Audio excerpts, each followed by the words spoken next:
நேரடியாக ஆண்டவருடைய வார்த்தைக்கு நேராய் நாம் கடந்து போகிறோம். ஆண்டவர் என்னுடைய இருதயத்திலே வைத்த ஒரு வார்த்தையை நாம் சேர்ந்து நம்ம வாசிக்க போகிறோம். சங்கீதத்திலே 28வது சங்கீதம் 1வது வசனம் முதல் நம்ம வாசிக்க போகிறோம். 28வது சங்கீதம், ஆமென், 1வது வசனம் முதல் வாசிக்க போகிறோம். சேர்ந்து வாசிக்கலாம். என் கன்மலையாகிய கர்த்தாவே, உம்மை நோக்கி கூப்பிடுகிறேன்.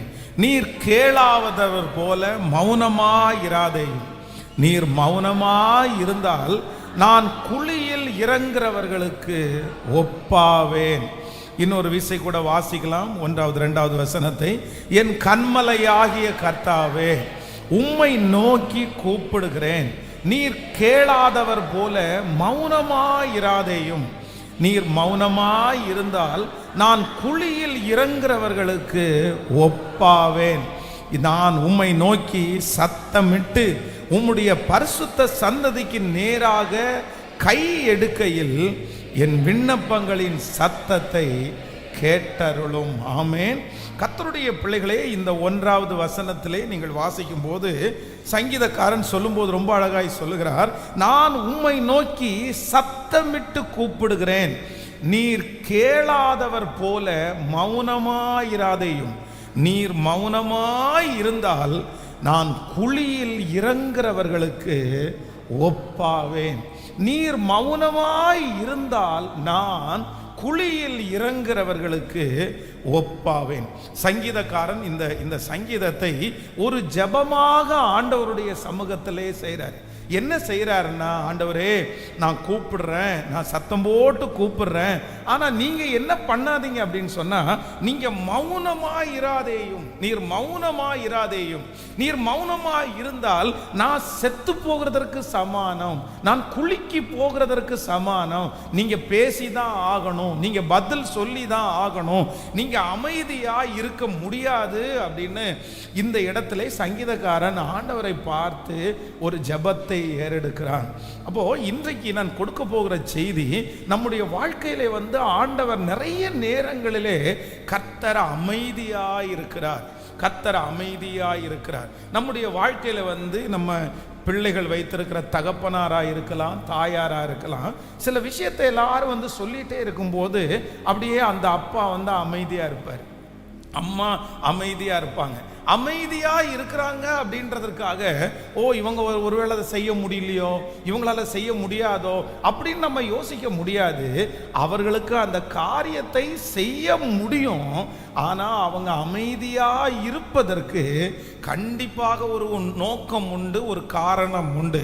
இந்த சத்தத்தை கேட்கிற யாரோ ஒருத்தருடைய வாழ்க்கையிலே ஆண்டவர் அமைதியாக இருக்கலாம். உங்களுடைய ஜெபத்திற்கு ஆண்டவர் அமைதியாக இருக்கலாம். உங்களுடைய கூக்குரலுக்கு ஆண்டவர் அமைதியாக இருக்கலாம்.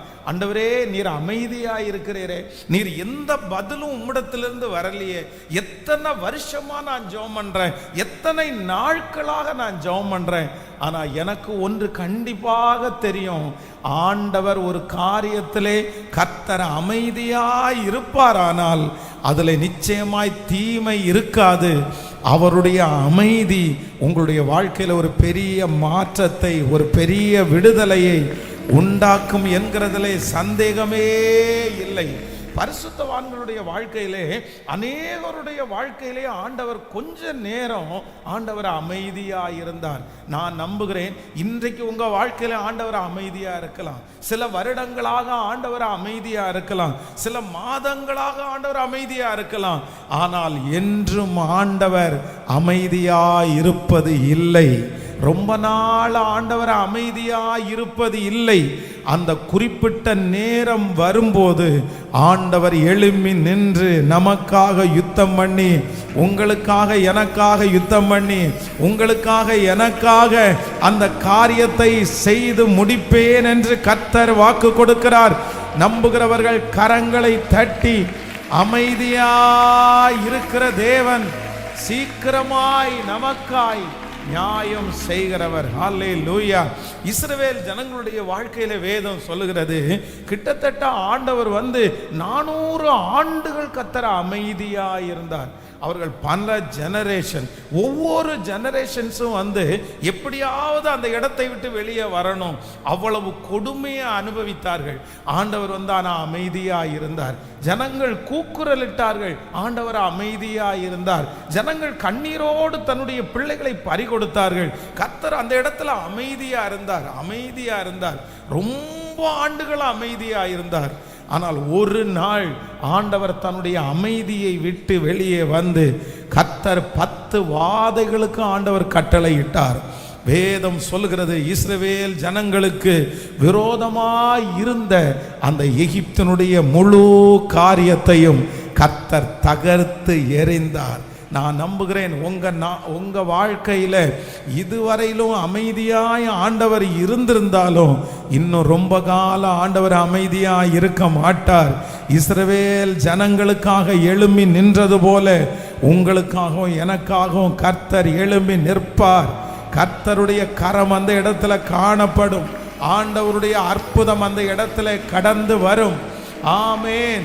கர்த்தர் துரிதமாய் எழும்பி நின்று இஸ்ரவேல் ஜனங்களை ஜெயிக்க பண்ணது உண்மையானால் நம்மை ஜெயிக்க பண்ணுகிறதற்கு வல்லவர். இயேசு அமைதியா இருக்க மாட்டார். ஆண்டவர் அமைதியா இருக்க மாட்டார். உங்கள் விஷயத்திலே ஆண்டவர் எழும்பி நிற்பார். உங்கள் பிள்ளைகள் விஷயத்திலே ஆண்டவர் எழும்பி நிற்பார். உங்களுடைய காரியங்களிலே ஆண்டவர் இனி தங்களுடைய தீவிரமான காரியத்தை செய்வேன் என்று ஆண்டவர் வாக்கு கொடுக்கிறார். ஹல்லேலூயா. இந்த வார்த்தையை நான் தியானிக்கும் போது வேதத்தில் ஆண்டவர் அமைதியாய் இருந்த 3 விதமான சூழ்நிலைகளை நான் பார்த்தேன். எனக்கு ரொம்ப ஆச்சரியமாக இருந்துச்சு. வேகமாய் உங்களுக்கு சொல்லி உங்களுக்காக ஜெபிக்க நான் ஆசைப்படுகிறேன். வேதத்தில் கர்த்தர் ஒரு இடத்துல கர்த்தர் அமைதியாக இருக்கிறார். நீங்கள் எடுத்துக்கொள்ளலாம். ஆதியாகமத்திலே ஒரு வசனத்தை நம்ம வாசிக்க போகிறோம். ஆதியாகமம், ஸ்தோத்திரம், நீங்கள் 22வது அதிகாரத்தை எடுத்துக்கொள்ளலாம். ஆதியாகமத்திலே ஸ்தோத்திரம், ஆதியாகமத்திலே 22ஆம் அதிகாரத்தினுடைய 10வது வசனத்திலிருந்து வாசிக்கலாமா? ஆதியாகமம் 22ஆம் அதிகாரம் 10வது வசனத்திலிருந்து வாசிக்கலாம். பின்பு ஆபிரகாம் தன் குமாரனை வெட்டும்படியாக தன் கையை நீட்டி கத்தியை எடுத்தான். அப்பொழுது கர்த்தருடைய தூதனானவர் வானத்திலிருந்து ஆபிரகாமே ஆபிரகாமே என்று கூப்பிட்டார். அவன் இதோ அடியேன் என்றான். அப்பொழுது அவர், பிள்ளையாண்டான் மேல் உன் கையை போடாதே, அவனுக்கு ஒன்றும் செய்யாதே, நீ அவனை உன் புத்திரன் என்றும் உன் ஏக சுதன் என்றும் பாராமல் எனக்காக ஒப்பு கொடுத்தபடினால் நீ தேவனுக்கு பயப்படுகிறவன் என்று இப்பொழுது அறிந்திருக்கிறேன் என்றார். ஆபிரகாம் தன் கண்களை ஏறெடுத்து பார்க்கும்போது இதோ பின்னாக புதரிலே தன் கொப்புகள் சிக்கி கொண்டிருந்த ஒரு ஆட்டுக்கடாவை கண்டான். அப்பொழுது ஆபிரகாம் போய் கடாவை பிடித்து அதை தன் குமாரனுக்கு பதிலாக தகன பலியிட்டான். ஆமேன். கர்த்தருடைய பிள்ளைகளே, இந்த இடத்திலே வேதம் சொல்லுகிறது, ஆண்டவருடைய ஒரு அமைதியை குறித்து நம்ம வாசிக்கலாம். ஆபிரகாமை குறித்து நமக்கு தெரியும். ஆண்டவர் அவனுடைய 100வது வயதிலே ஆண்டவருக்கு அவர் ஒரு குழந்தையை கர்த்தர் தந்தார். அந்த குழந்தையை குறித்து வேதம் சொல்லுகிறது, அவனுடைய ஏக சுதன் நேச புத்திரனான அந்த மனுஷன் 100வது வயதிலே தன்னுடைய குழந்தைய ஆண்டவர் தந்ததுனால தன்னுடைய எல்லா அன்பையும் தன்னுடைய எல்லா பாசத்தையும் அந்த பிள்ளை மேல ஆபிரகாம் அப்படியே கொட்டிட்டாரு. தன்னுடைய வாழ்க்கையில் இருக்கிற ஒரே சந்தோஷம் ஆபிரகாமுக்கு அந்த ஈசாக்கு என்கிற பிள்ளை தான். சந்தோஷம், எல்லா ஆசீர்வாதம் எல்லாமே அது ஒன்று தான். அப்போ அவரையே யோசிச்சுட்டு இருக்கும்போது ஆண்டவர் இப்போ சொல்றாரு, என்ன சொல்றாரு அப்படின்னா, நீ நேசிக்கிற அந்த பிள்ளையை மோரியா மலை என்கிற அந்த மலையில போய் பலி செலுத்து அப்படின்னு ஆண்டவர் சொன்னார். அப்போ அதுக்கப்புறம் ஒரு பெரிய சூழ்நிலை நடக்கிறது. தன்னுடைய மகனை அவர் அழைத்து கொண்டு வருகிறார். அதுவும் தன்னுடைய தாயாருக்கு தெரியாம தான் அழைச்சிட்டு வரக்கூடிய ஒரு சூழ்நிலை. தன்னுடைய பிள்ளை, தன்னுடைய வேலைக்காரன். ஆனா இடையில அந்த பிள்ளை என்ன சொல்லுது அப்படின்னு சொன்னா, அப்பா இந்த மாதிரி நமக்கு கட்டைகள் இருக்கிறது, விறகு இருக்கு, தீவெட்டி இருக்குது, ஆனா ஆட்டுக்குட்டி இல்லையே அப்படின்னு சொல்லும்போது தன்னுடைய பிள்ளையை தான் அவர் கூட்டிட்டு வந்தார்.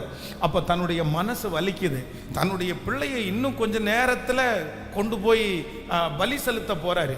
அப்போ அந்த மலையினுடைய அடிவாரத்தில் வந்தார்.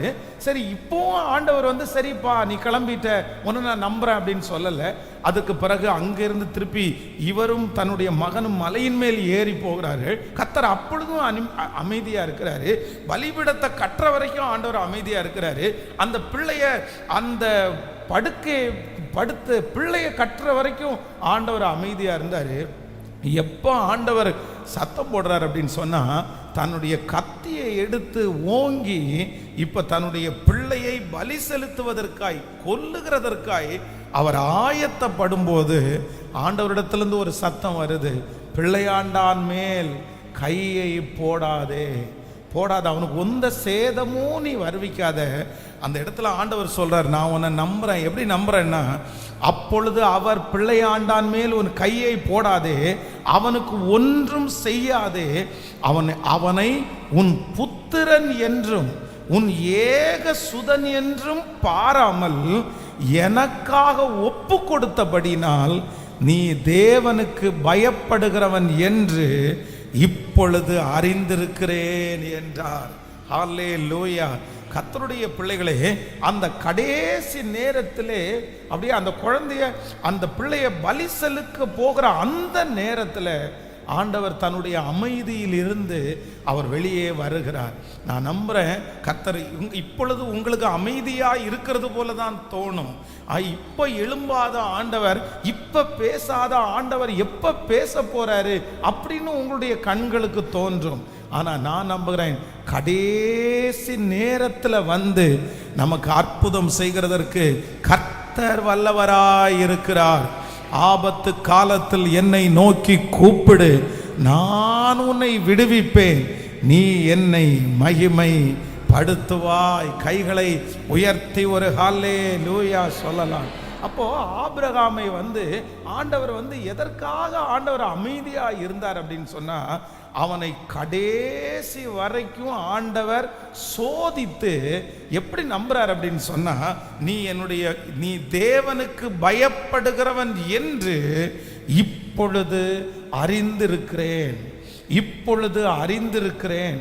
அப்போ நம்பர் 1, முதலாவதாக நம்முடைய வாழ்க்கையிலே ஆண்டவர் ஏன் அமைதியா இருக்கிறாரு, ஏன் கர்த்தர் மௌனமா இருக்கிறார்னா, நான் நம்புறேன் ஆபிரகாமை போல நம்மை முழுவதும் நம்ம ஒப்பு கொடுக்கிற வரைக்கும், அப்படின்னா என்னுடையது இல்லை, இந்த பொருள் என்னுடையது இல்லை, இந்த பலன் என்னுடையது இல்லை, இந்த திறமை என்னுடையது இல்லை, இந்த புகழ்ச்சி என்னுடையது இல்லை, என்னால் உண்டாக்கப்பட்டது அல்ல என்று சொல்லி முழுக்க அவருடைய சமூகத்திலே நம்ம விழுகிற வரைக்கும் சில நேரத்தில் கர்த்தர் என்ன பண்றார் அப்படின்னு சொன்னா, கர்த்தர் அமைதியா இருக்கிறார்.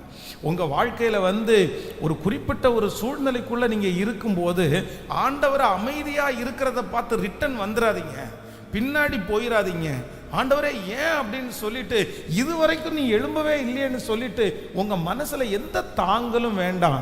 நான் நம்புறேன் சில நேரத்திலே ஆண்டவர் என்னை முழுமையாய் ஒப்பு கொடுக்கிற வரைக்கும் நீ தேவனுக்கு பயப்படுகிறவன் என்று இப்பொழுது நான் அறிந்திருக்கிறேன். தேவன் நம்முடைய வாழ்க்கையிலே அமைதியா இருப்பதற்கு காரணம், நான் நம்புறேன் கர்த்தர் உங்களை சோதித்து கொண்டிருக்கிறார். ஆண்டவர் உங்களை சோதிச்சுட்டு இருக்கிறார். ஆனா நீங்களும் நானும் என்ன சொல்லணும் அப்படின்னா, நீர் என்னை சோதித்தாலும் என்னை பொன்னாக விளங்க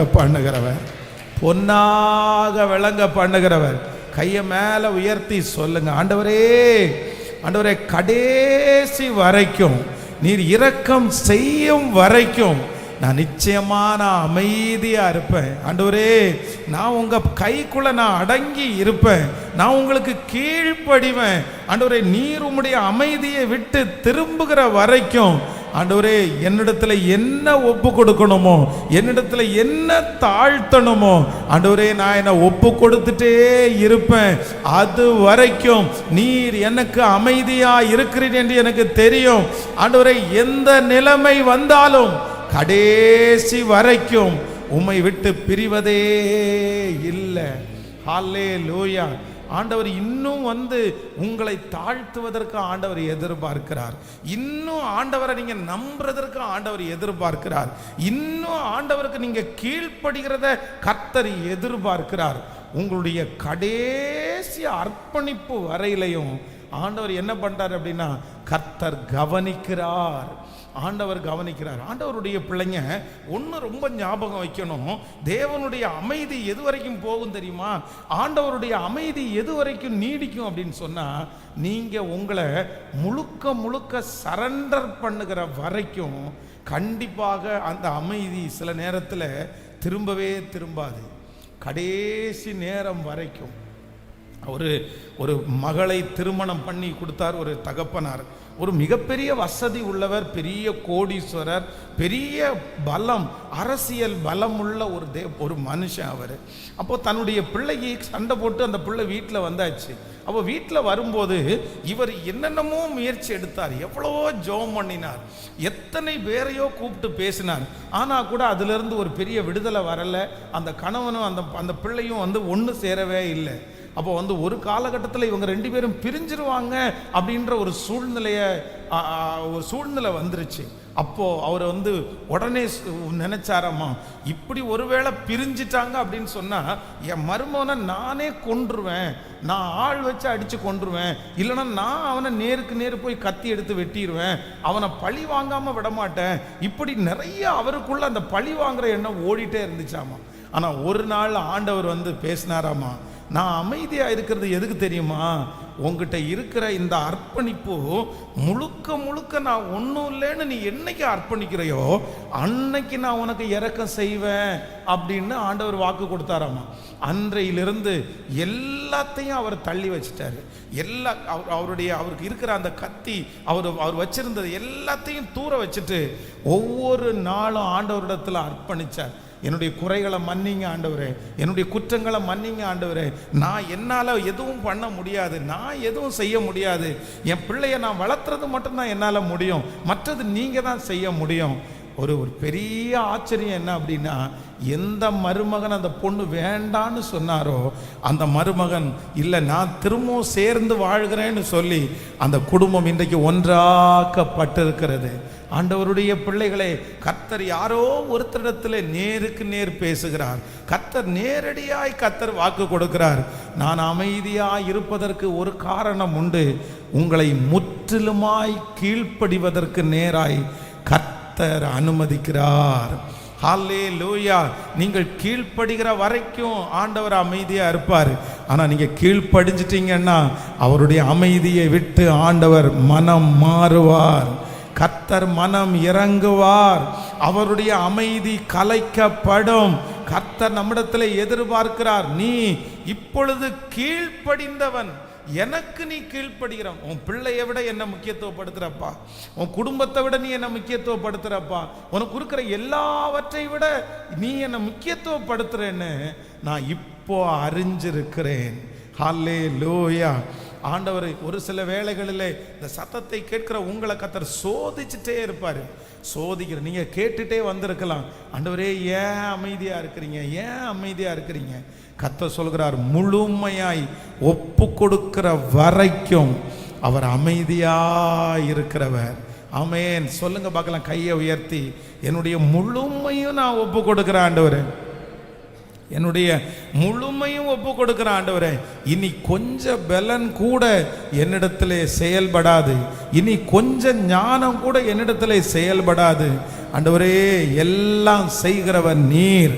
ஆண்டவரே, என்னுடைய பலத்தினால் அல்ல, உம்முடைய பலத்தினால் எல்லாம் ஆகும். சொல்லுங்க, அப்பா நான் கீழ்ப்படிவேன், நான் கீழ்ப்படிவேன், நான் வாழ்ந்து காட்டுவேன்.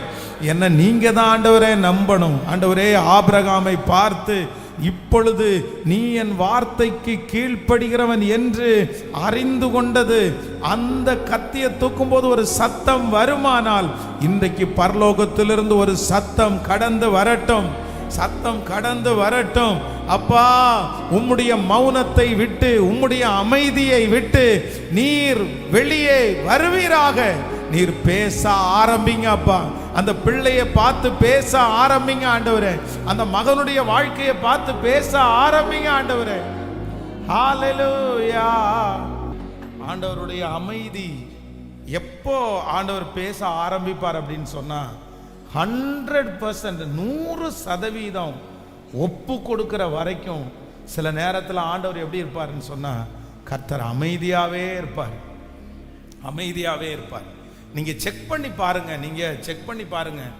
ஆண்டவர் உங்க வாழ்க்கையில அமைதியா இருப்பதற்கு உங்க வாழ்க்கையில எது தடையா இருக்குது, எது தடையா இருக்குது, எதுல நீங்க இன்னும் இறங்காம இருக்கிறீங்க, எதுல நீங்க இன்னும் கீழ்ப்படியாம இருக்கிறீங்க, எதுல நீங்க இன்னும் ஒப்பு கொடுக்காம இருக்கிறீங்க.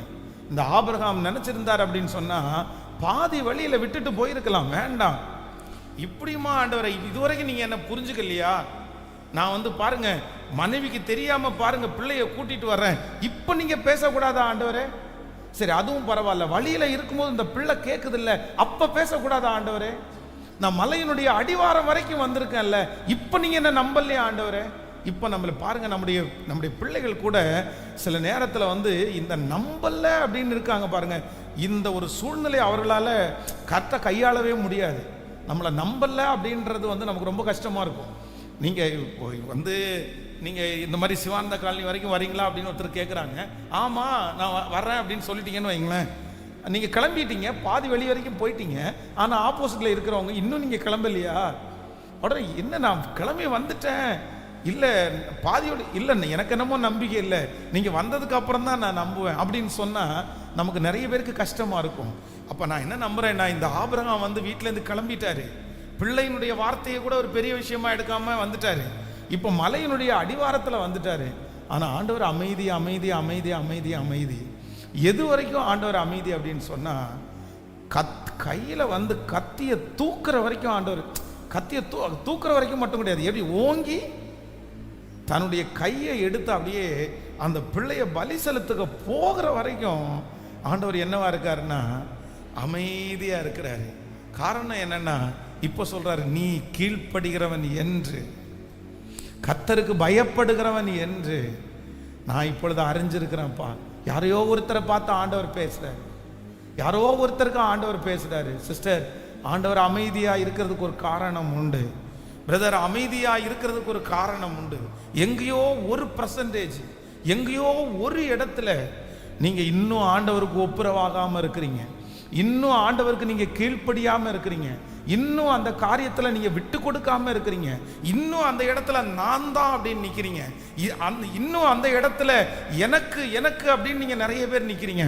ஆனா ஆண்டவர் வாக்கு கொடுக்கிறார், அந்த ஒரு இடத்துல கீழ்ப்படுகிற வரைக்கும் இந்த காரியத்துல ஆண்டவர் அமைதியை விட்டு திரும்பவே முடியாது. ஆனா 100% நீங்க ஒப்பு கொடுத்தீங்கன்னு தெரிஞ்சிருந்துச்சுன்னா அதற்கு பிறகு ஒரு நிமிஷம் கூட ஆண்டவர் என்னவா இருக்க மாட்டாருன்னா, கர்த்தர் அமைதியா இருக்கவே மாட்டார்.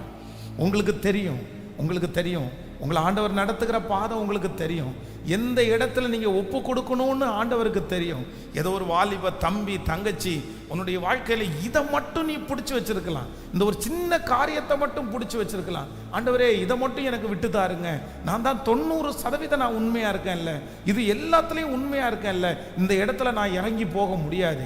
எப்படி ஆண்டவரே நான் இறங்கி போக முடியும்? எப்படி ஆண்டவரே நான் தாழ்ந்து போக முடியும்? என்னால முடியாது ஆண்டவரே, நீங்க பேசாதீங்க, இதை குறித்து நான் முடியாது, முடியவே முடியாது, என்னால இறங்கவே முடியாது, நான் அந்த அளவுக்கு நான் பாடுபட்டு இருக்கிறேன், நான் அந்த அளவுக்கு மன வருத்தப்பட்டு இருக்கிறேன், நான் இதுக்கு மேல எங்க தாழ்ந்து போறது அப்படின்ற ஏதோ ஒரு நீதி உங்களுக்குள்ளே இருக்கலாம், ஏதோ ஒரு நீதி உங்களுக்குள்ள இருக்கலாம். இந்த நான் இதுக்கு மேல எங்க, இதுக்கு மேல எங்க? ஆனா ஆண்டவர் அமைதியா இருந்தார். 100% அந்த காரியத்தை கொண்டு கடைசியில ஆபிரகாம் முடிக்கிற வரைக்கும் கர்த்தர் அமைதியா இருந்துட்டு கடைசியில சொல்லுகிறார், நீ தேவனுக்கு பயப்படுகிறவன் என்று இப்பொழுது நான் அறிந்திருக்கிறேன். இந்த சத்தத்தை கேட்கிற நிறைய பேரை பார்த்து ஆண்டவர் இதே வார்த்தையை சொல்ல போகிறார். இந்த மாதம் முடிகிறதுக்குள்ள கர்த்தர் சொல்ல போகிறார். இந்த ஆண்டு முடிகிறதுக்குள்ள கர்த்தருடைய அமைதியை விட்டு ஆண்டவர் திரும்ப போகிறார். உங்கள் பிள்ளையின் விஷயத்திலே கர்த்தர் இனி அமைதியா இருப்பது இல்லை. உங்களுடைய கடன் விஷயத்திலே இனி கர்த்தர் அமைதியா இருப்பது இல்லை. உங்களுக்கு விரோதமாய் நடக்கிற அந்த யுத்தத்தில் ஆண்டவர் இனி அமைதியா இருப்பது இல்லை. உங்களுடைய எதிராளி விஷயத்தில் ஆண்டவர் இனி ஹல்லேலூயா கர்த்தர் அமைதியா இருக்க மாட்டார். ஆண்டவர் எழும்பி நிற்பார். ஆண்டவர் அவருடைய வார்த்தையினாலே பதிலை கர்த்தர் அனுப்புவார். கர்த்தர் எச்சரிப்பார். கர்த்தர் உங்களை கர்த்தர் தட்டி கொடுத்து எந்த காரியத்திற்காக நீங்கள் வருத்தப்படுகிறீர்களோ அந்த காரியத்திலே நன்மை உண்டாகும், நன்மை உண்டாகும். அந்த காரியத்திற்கு நன்மையை கர்த்தர் செய்வார். ஆண்டவர் அமைதியா இல்லை என்கிறதை நீங்கள் சீக்கிரமாய் அறிந்து கொள்ளுவீர்கள், அறிந்து கொள்ளுவீர்கள். உங்களை சுற்றி இருக்கிறவர்கள் கூட சொல்லுவார்கள், இவர்கள் தேவன், இவர்கள் ஆராதிக்கிற தேவன் அமைதியாக இல்லை என்று சொல்லுகிற அந்த நாள் சீக்கிரமாய் வரப்போகிறது. ஹல்லேலூயா. ஆண்டவர் என்ன எதிர்பார்க்கிறார் அப்படின்னா 100%, 100% கீழ்ப்படிதல் அப்படின்றது பாதி வழியில நின்றுட்டு அல்ல. இன்னும் அதான் சாத்ராக் மேஷாக் ஆபேத் நேகோ குறித்து வேதம் சொல்கிறது, அவர் இந்த அக்கினி சூளைக்கு எங்களை தப்புவித்தாலும் தப்புவியாமற் போனாலும் நாங்கள் நிச்சயமா இந்த காரியத்தை செய்வதில்லை. 100%, 100%. எல்லாரும் ஒரு 3 பேருடைய கையை பிடிச்சு சொல்லுங்களேன், ஆண்டவர் உங்களிடத்துல 100க்கு 100 ஆண்டவர் எதிர்பார்க்கிறார். சொல்லுங்க, 100க்கு 100 ஆண்டவர் எதிர்பார்க்கிறார். உங்களை கழுவணும் அப்படின்னு சொன்னா எந்த நீதியும் நம்மகிட்ட இருந்துடக்கூடாது. அப்படின்னா இப்போ இதனால தான் இப்படி செஞ்சேன். நமக்கு சில நேரங்களில் என்ன இருக்கும் அப்படின்னு சொன்னால், ஏதாவது ஒன்றை செஞ்சுட்டு நம்ம நிறைய பேர் நிரூபிப்போம். ஏன் இதை செஞ்ச அப்படின்னு கேட்டால் உடனே ஒரு காரணம் சொல்லுவோம், இதனால தான் இது செஞ்சேன், இதனால தான் இது செஞ்சேன். ஆனால் ஆண்டவர் என்ன சொல்கிறாருன்னா, அந்த காரணமே நம்ம சொல்லக்கூடாது. 100%. ஹல்லேலூயா. சில காரியத்தை ஆண்டவர் 100%, 100% நம்முடைய அர்ப்பணிப்பு அதை கர்த்தர் எதிர்பார்ப்பார். ஆமேன். நான் இடையில பாதி வழியில நம்ம விட்டுட்டு போக முடியாது. பாதி வழி வரைக்கும் வந்துட்டு செஞ்சிருங்க ஆண்டவரை, இனி நான் செய்வேன் நம்பிக்கை இல்லையா? இவ்வளவு நாள் நான் செஞ்சிருக்கிறேனே, இனி நான் செய்ய மாட்டேனா அப்படின்னு நம்ம சொல்ல முடியாது. ஆண்டவர் என்ன பண்றாருன்னா எதிர்பார்க்கிறார். அது உங்களுக்கு மட்டும்தான் தெரியும், மற்றவங்களுக்கு யாருக்குமே தெரியாது. நம்மளை பார்த்து நிறைய பேர் பரிதாபப்படுவாங்க. நிறைய பேர் நம்மளை பார்த்து இவ்வளோ ஜெபம் பண்ணுறீங்களே, உங்களுக்கு ஏன் இது நடக்காமல் போச்சு அப்படின்னு நம்மளை பார்த்து நிறைய பேர் கேள்வி கேட்பாங்க. என்ன இந்த மனுஷனை ஒரு சோதனைக்குள்ளே நடத்துகிறாரே அப்படின்னு நம்ம நிறைய பேர் நம்மளை பார்த்து நம்மளை ரொம்ப பரிதாபமாக நிறைய பேர் பார்ப்பாங்க. ஐயோ, இவங்களுக்கு செய்யணும் ஆண்டவர், இவங்க எவ்வளோ ஊழியம் பண்ணுறாங்க, இவங்க எவ்வளோ ஜெபம் பண்ணுறாங்க, இவங்க எவ்வளோ சர்ச்சுக்கெல்லாம் கொடுக்குறாங்க அப்படின்னு வெளி தோற்றத்தினுடைய பார்வைக்கு எல்லாருடைய கண்களுக்கு முன்பாகவும் நம்ம கீழ்ப்படுகிறவளை போல ஒப்பு கொடுக்கிறவர்களை போல இருக்கலாம். ஆனால் உண்மையாகவே வேதம் சொல்கிறது, மனிதனோ முகத்தை பார்க்கிறான், கர்த்தரோ. ஆண்டவர் ஒரு நாள் நியாயக்கேடு நமக்கு செய்யவே மாட்டார். நமக்கு தீமை ஒரு நாள் ஆண்டவர் செய்யவே மாட்டார். எத்தனை பேர் ஆமோதிக்கிறீர்கள்? நம்முடைய தேவன் நமக்கு தீமை செய்கிற தேவன் அல்ல. அவருடைய கையில ஒரு நாள் அநீதி இல்லை. நான் நம்புறேன் 100க்கு 100% அவர் உண்மை உள்ளவர், அவர் வாக்கு மாறாதவர், அவர் மனு புத்திரன் அல்ல. அவர் மனம் மாறவே மாட்டாரு, அவர் மனம் மாற மாட்டார். அவரிடத்துல குறைவில்லை. என் தேவனிடத்துல பழுது ஒன்றுமே இல்லை. ஆண்டவரிடத்துல எப்படி பழுது இருக்க முடியும்? அவரிடத்துல பழுது ஒன்றும் இல்லை. பழுது யாரிடத்த அப்படின்னு சொன்னா சொல்லுங்க, யாரிடத்துல அப்படின்னு சொன்னா, என்ன நான் 100% ஒப்பு கொடுக்குற வரைக்கும் சில நேரத்தில் ஆண்டவர் எப்படி தான் இருப்பார் அப்படின்னு சொன்னா, சத்தமா சொல்லுங்க எல்லாருமே, சத்தமா சொல்லுங்க எல்லாருமே. நிறைய பேர் ஆபிரகாமா இருக்கிறோம். என்ன எப்படி இருக்கிறோம்னு சொன்னா, கொண்டு வந்துட்டோம் பிள்ளைய, மலை வரைக்கும் கொண்டு வந்துட்டோம். ஆனால் எதில் நிறைய பேர் ஸ்டக் ஆயிடுவாங்க தெரியுமா? அந்த பிள்ளை ஒரு வார்த்தை கேட்குது பாருங்களேன். எனக்கு வேதத்திலேயே ரொம்ப இந்த சம்பவம் என்னுடைய அந்த இடத்துல படித்தா எப்போவுமே ஒரு 5 மினிட்ஸ் அங்கே நின்றுட்டு தான் அடுத்து ட்ராவல் பண்ணுவேன். அந்த பிள்ளை கேட்குது, என்ன கேட்குது, அப்பா இந்த மாதிரி விறகு கட்டையெல்லாம் இருக்குது, தீவெட்டி இருக்குது, பலிக்கான ஆடு எங்க? அப்பொழுது ஈசாக்கு தன் தகப்பனாகிய ஆபிரகாமை நோக்கி, என் தகப்பனே, நீங்க 7வது வசனத்தை வாசி. என் தகப்பனே அப்படின்னா வாய் நிறைய அந்த பிள்ளை என்னன்னு கூப்பிடுது சொல்லுங்களேன்? பாசமா அப்பா அப்படின்னு கூப்பிடுது. ஒரு வாலிப பிள்ளை வந்து அப்பான்னு கூப்பிடுறது வந்து ரொம்ப குறைவு. நிறைய வாலிப பிள்ளைங்க இருக்கிறாங்க. அந்த வாலிப பிள்ளைங்க ஆயிட்டாங்கன்னா அப்பான்னு கூப்பிடுறது வந்து குறைஞ்சிடும். ஒருத்தன் வந்து யூத்தா மாறுறான் அப்படின்னு சொல்றது எதுல கண்டுபிடிக்கலாம் அப்படின்னு சொன்னா, அப்பான்னு கூப்பிடுறது குறைஞ்சிடும். அதுலயே அவன் யூத்தா மாறுறான்னு அர்த்தம். அது வரைக்கும் daddy daddy daddy daddy daddy டேடின்னு 1000 டைம் கூப்பிடுவாங்க. ஆனால் அதுக்கப்புறம் பார்த்தீங்கன்னா இந்த அப்பான்னு கூப்பிடுறது குறைஞ்சிரும். ஆனால் இந்த இடத்துல இந்த பையன், ஒரு வாலிப பையன் என்ன சொல்றான்னா, என் தகப்பனே என் தகப்பனே. உடனே அதற்கு அவரோட என்ன சொல்றாரு, என் மகனே அப்படின்னு சொல்றாரு. இதோ இருக்கிறேன். அவர் என்ன சொல்றாருன்னா, நான் இதா இருக்கேன்ப்பா அப்படின்னு சொல்றாரு. அப்போ இதோ இருக்கிறேன். அப்பொழுது அவன், இதோ நெருப்பும் கட்டையும் இருக்கிறது, தகன பலிக்கான ஆட்டுக்குட்டி எங்கே? அப்படின்னா தன்னுடைய பிள்ளை வந்து கேக்குது, நெருப்பு எடுத்துட்டீங்க, கட்டையும் எடுத்துட்டீங்க, ஆனா தகன பலிக்கான ஆட்டை நீங்க என்ன பண்ணிட்டீங்கன்னா நீங்க மறந்துட்டீங்கன்னு அர்த்தம். நீங்க மறந்துட்டீங்க, நீங்க எடுத்துட்டு வரல, உங்களுக்கு ஞாபகம் இல்லையா, என்ன ஆச்சு அப்படின்னு கேட்டா, இறங்காத மனசும் இறங்குமா இல்லையா?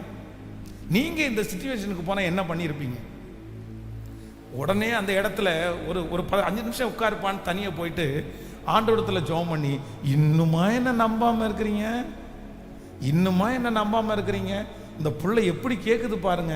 இந்த பிள்ளைய பலி செலுத்தல அவசியம் இல்லைன்னா நான் கூட்டிட்டு வந்திருப்பேனா? அப்படின்னா கூட்டிட்டு வர மாட்டேன் ஆண்டவரே.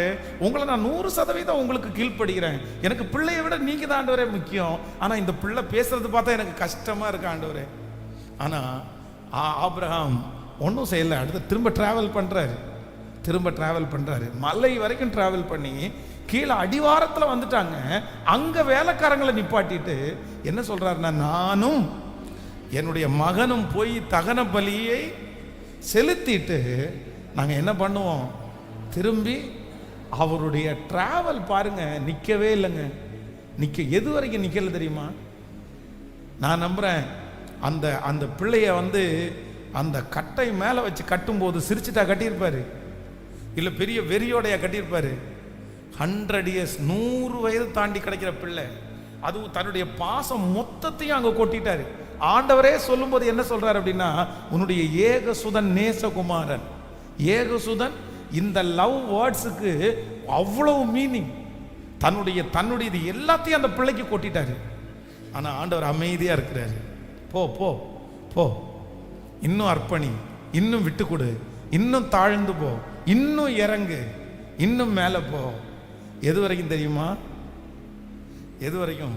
கத்திய ஓங்குற வரைக்கும். யாரோ ஒருத்தர் பாதி வழியில நீங்க நின்றுட்டு விசுவாசத்தை துவங்கிட்டீங்க, விசுவாச ஓட்டத்தை துவங்கிட்டீங்க, பாதி வழியில நின்றுட்டு இப்ப நீங்க இறங்குங்க ஆண்டவரே. ஆனா ஆண்டவர் உங்களை பார்த்து சொல்கிறார், இல்லை, நீ 100% எனக்கு கீழ்ப்படிவாய் ஆனால், 100% அந்த காரியத்தில் கர்த்தரை நீங்கள் பற்றி பிடிப்பீர்களே ஆனால், அவர் வாக்கு கொடுக்கிறார், நான் உன்னை நோக்கி கூக்குரல் இடுவேன். நான் அந்த இடத்துல சொல்லுவேன். அந்த இடத்துல பலிக்கான ஆட்டுக்குட்டியை கர்த்தரே ஆயத்தம் பண்ணுகிறதற்கு ஆண்டவர் வல்லவரா இருக்கிறார். அந்த ஆராதனைக்கு இடையில யாரோ ஒருத்தர் இடத்துல நேருக்கு நேரம் ஆண்டவர் என்கவுண்டர் பண்ற மாதிரி நான் ஃபீல் பண்றேன். யாரோ ஒருத்தரிடத்துல ஆண்டவர் சொல்றார், இன்னும் ஒரு குறை உண்டு, என்கிட்ட எந்த குறையுமே இல்லைன்னு அந்த மனுஷன் சொல்றான். ஒரு நிமிஷம் எல்லாரும் கவனிங்க ஆண்டவருடைய பிள்ளைகளை. அந்த மனிதன் வந்து ஆண்டவரை பார்த்து என்ன சொல்றான், அந்த வாலிபன் சொல்கிறான், ஆண்டவரே என்னிடத்துல சொல்லுங்களேன் ஒரு குறையுமே இல்லை. அப்படின்னா அந்த காலத்துல வந்து ஒரு வாலிப பையன் அந்த வேதத்தினுடைய முழு காரியத்தையும் படிக்கிறது அப்படின்றது அவ்வளவு சுலபமானது அல்ல, ரொம்ப கஷ்டமானது. ஆனா ஆண்டவர் கேட்கிற ஒவ்வொரு காரியத்துக்கும் பட்டுன்னு பதில் சொல்றான்.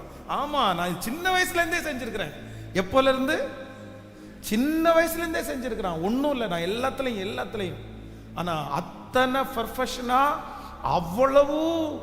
அவ்வளவு தன்னுடைய பார்வைக்கு 100% நல்லவனா இருந்த அந்த மனுஷனிடத்திலே ஆண்டவர் என்ன பண்ணாரு, ஒரு குறைய, இன்னும் உன்னிடத்தில் ஒரு குறை, சொல்லுங்க, இன்னும் உன்னிடத்துல ஒரு குறை உண்டு. 100% சரியா இருந்த மனுஷனிடத்திலேயே பரிசுத்தமாக வேண்டியது ஒன்று இருந்துச்சு. அப்போ உங்கள்கிட்டையும் என்கிட்டையும் நம்ம சில நேரத்தில் ஒன்றுமே இல்லை, என்கிட்ட எந்த நீதிகேடுமே இல்லை, எந்த பரிசுத்த குலைச்சலுமே இல்லை, எந்த அநியாயமே நம்ம இடத்துல இல்லைன்னு நம்ம நினைக்கிறோம். ஆனால் ஆராய்ஞ்சு பாருங்க, தேவனிடத்தில் போங்க, கர்த்தர் உங்களுக்கு சொல்லி தருவார். இன்னும் உன்னிடத்தில் ஒரு குறை, இன்னும் உன்னிடத்தில் ஒரு குறை உண்டு. அந்த குறையை நம்ம நிவர்த்தி ஆக்கணும்னா, ஆனால் வேதம் சொல்லுது அந்த மனுஷனுக்கு எல்லாத்தையும் பண்ணினாலும் எதை விட்டு கொடுக்க முடியல சொல்லுங்க. அந்த ஒன்றை மட்டும்தான் அர்ப்பணிக்க முடியல, அந்த ஒன்றை மட்டும்தான் விட்டு கொடுக்க முடியல. ஆனால் ஆண்டவர் அவனிடத்துல எதிர்பார்த்தது என்ன அப்படின்னு சொன்னால், அந்த ஒன்றை மட்டும்தான் எதிர்பார்த்தாரு, அந்த ஒன்று மட்டும்தான் விட்டு கொடுக்க எதிர்பார்த்தாரு. சிஸ்டர், பிரதர், ஒன்று நினச்சிக்கோங்க, சிலரை பார்த்து ஆண்டவர் வந்து இப்போ செருப்பு நீ போடாத அப்படின்னு சொல்கிறாருன்னு வச்சுக்கங்களேன். இப்போ இங்கே இருக்கிறவங்க பார்த்து, நிறைய பேரை பார்த்து, நீ ஷூவே யூஸ் பண்ணக்கூடாது, நீ செப்பல் தான் போடணும் அப்படின்ற மாதிரி ஆண்டவர் சொல்லிட்டாருன்னா, கிட்டத்தட்ட 80% பேர் அவ்வளோதான், ஆமாம் நான் வந்து செருப்பு நான் இனி ஷூ போட மாட்டேன், செருப்பு போடுவேன்னு ஒப்பு கொடுத்துருக்கலாம். ஆனால் ஏதோ ஒரு 10 பேர் இருப்பாங்க, அவங்க வந்து, நான் உதாரணத்துக்கு சொல்கிறேன், அதையே தான் பழகியிருப்பாங்க, அதுலேயே அவங்க அடிமைத்தனமாக இருப்பாங்க. இவங்கெல்லாம் ஈஸியாக விட்டுருப்பாங்க. எப்பா ஷூக்கு மாற்றி செருப்பு போடுறது என்ன பெரிய விஷயம்னுவாங்க. ஆனால் அந்த மனுஷனால் அதை விட்டு கொடுக்க முடியாது. உங்களிடத்துல சில நேரத்தில் ஆண்டவர் அந்த ஒன்றை மட்டும்தான் கர்த்தர் எதிர்பார்க்கிறார், ஒன்றை மட்டும்தான் ஆண்டவர் எதிர்பார்க்கிறார். இன்னும் உன்னிடத்தில் ஒரு குறை, ஒரு ஏதோ ஒன்று இருக்கலாம், ஏதோ ஒரு நீதியாக இருக்கலாம், ஏதோ ஒன்று உங்கள் இருதயத்தில் ஓட்டி. ஆனால் உங்களோட ஆண்டவர் யாரோ ஒருத்தரிடத்துல கர்த்தர் நேருக்கு நேர் பேசிட்டே இருக்கிறாரு. உன்னிடத்துல ஒன்று உண்டு, அதுக்கு மட்டும் நீ கடைசி வரைக்கும் போவாயானால் ஆண்டவருடைய அமைதி மாறும். கர்த்தர் பெருவெள்ளம் போல சத்தமிட்டு பேசுவார். உங்க பிரச்சனைக்கு நேராக ஆண்டவர் பேசுவார். கர்த்தர் அமைதியா இருக்க மாட்டார். அவர் அமைதி உள்ள தேவன் அல்ல, அவர் பார்த்து விட்டு சும்மா இருக்கிற தேவன் அல்ல, எனக்காக நீதி செய்கிற கர்த்தர் அவர். அல்லேலூயா. ஒப்பு கொடுக்குறவங்க அப்படியே கண்களை மூடி, நீங்க யாரோ ஒருத்தரிடத்துல ஆண்டவர் பேசுவாருன்னா அந்த விஷயத்தை ஆண்டவரிடத்துல சொல்லுங்க. அல்லேலூயா. எல்லாருடைய பார்வைக்கும் ஒரு கெட்ட பேர் கூட இல்லை. ஆனா ஆண்டவர் சொல்றார், உன்னிடத்துல ஒரு குறை உண்டு, உன்னிடத்துல ஒரு குறை உண்டு. ஹல்லேலூயா. கைகளை அசைத்து ஒரு ஹல்லேலூயா சொல்லலாம். கரங்களை அசைத்து ஒரு ஹல்லேலூயா, நல்ல கரங்களை அசைத்து ஹல்லேலூயா சொல்ல. ஆமென். ஒரு வயதான ஒரு பாட்டிக்கு ஒரு திருச்சபையில் வந்து 100% 100% ஒப்பு கொடுக்கப்பட்ட ஒரு பெண்மணி அப்படின்னு சொல்லி ஒரு அவார்டு ஒன்று கொடுத்தாங்க. அப்போ அந்த ஒரு பாட்டிக்கு மட்டும்தான் கொடுத்தாங்க.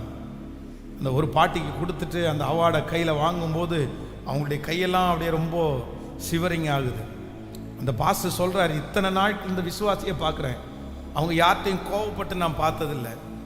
அவங்க வீட்டில் இருக்கிற கணவனார் சாட்சி சொல்கிறாரு, எல்லாரும் எல்லா சாட்சியும் சொல்கிறாங்க, அவ்வளோ எல்லாத்துலேயும். ஆனால் இந்த பாட்டி மட்டும் அந்த அவார்டை கையில் வாங்கிட்டு, இல்லை இந்த அவார்டுக்கு நான் வந்து சொந்தக்காரி கிடையாது. ஏன் அப்படின்னு சொன்னால், எனக்கு சின்ன வயசுலேருந்தே ஒரு பழக்கம் இருக்குது. என்ன பழக்கம்னா, இந்த வெத்தலை பாக்கு போடுவாங்க பாருங்களேன், அந்த வெத்தலை பாக்கு போடும்போது ஒரு ரோஜா பாக்குன்னா இப்போ ஒரு பாக்கு இருந்துச்சு. எத்தனை பேருக்கு தெரியும்னு தெரியல, இப்போ இருக்கான்னு எனக்கு தெரியல. அன்னைக்கு இருந்ததில் வந்து ரொம்ப வந்து போதை மாதிரி யூஸ் பண்ணுறது வந்து ரோஜா பாக்கு. அது சிலர் வாயில் ஸ்மெல் வராமல் இருக்கிறது போடுவாங்க. ஆனால் சிலர் வந்து அந்த ரோஜா பாக்கு போடும்போது வந்து ஒரு அடிக்ஷனாகவே மாறிட்டாங்க. ஆனால் இந்த அம்மா எதுக்கு அடிக்ஷன் அப்படின்னு சொன்னால், இந்த வெத்தலை பாக்கு போடும்போது ரோஜா பாக்கை உள்ளே வச்சு ஒரு நாளில் ஒரு 8 ரோஜா பாக்காவது போடுவாங்களாம். அப்போ ஆண்டவர் வந்து அவங்க மனசில் வந்து பேசிகிட்டே இருந்தாராம்மா, நீ வந்து இந்த விஷயத்துக்கு அடிமையாக இருக்க, நீ இதை உற்று அப்படின்னு சொல்லிகிட்டே இருந்தாங்க. இவங்களால விடவே முடியல. அப்போ அந்த அவார்டை வந்து திரும்பி சர்ச்சில் கொடுத்துட்டு, இதுக்கு நான் தகுதி உள்ளவள் அல்ல, என்னைக்கு நான் வந்து இந்த ரோஜா பாக்கு சாப்பிட்றத விடுறேனோ அன்னைக்கு நான் இதை வந்து திரும்பி வாங்கிக்கிறேன் அப்படின்னு அந்த அம்மா போய் உட்கார்ந்தாங்களாம் ஒரு கிராமத்தில். அப்போ ஆண்டவருடைய பிள்ளைகளே, அந்த அம்மா சர்ச்சுக்கு வர்றதுக்கு பாஸ் மார்க் போட்டார். அந்த அம்மா கோவப்படாமல் இருக்கிறதுக்கு கணவனார் வீட்டில் மார்க் போட்டார். ஆனால் ஆண்டவர் என்ன சொல்கிறார் அப்படின்னு சொன்னால், உன்னிடத்தில் ஒரு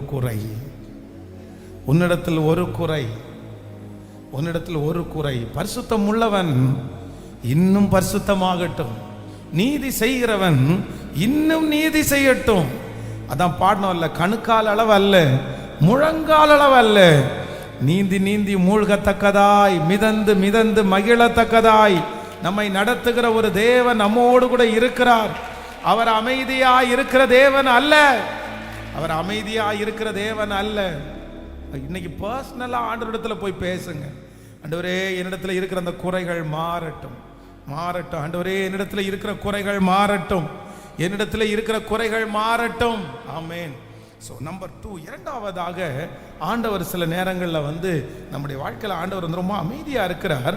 வாசிக்கலாமா? வேதத்தை திறந்து ஒரு வசனத்தை கூட நம்ம வாசிக்க போகிறோம். ஸ்தோத்திரம். யோவானின் எழுதின சுவிசேஷம் 11ஆம் அதிகாரத்தினுடைய 43வது வசனத்தை வாசிக்க போகிறோம்.